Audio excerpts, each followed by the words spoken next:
For those of you who've been with us for some time, you might remember that 2 years ago, when first lockdown happened, we launched 2 products on a tick.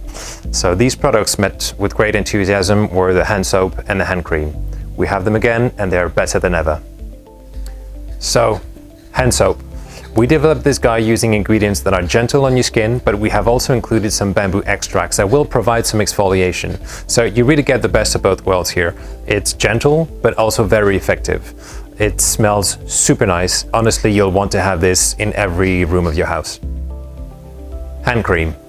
Now this is a game changer. Even if you don't use a hand cream, this is the one you'll want to use. The secret here is 2 things. We're using moringa butter, which is really known for its very concentrated moisturizing power. We're also teaming it up with some jojoba and beeswax extracts. So together what they do is really deliver that moisturizing effect, but none of the greasiness effect that you can have on your fingertips. So as soon as you put it on, go ahead, grab your phone, use your keyboards, you're good to go. I told you it smells nice, let's dive in.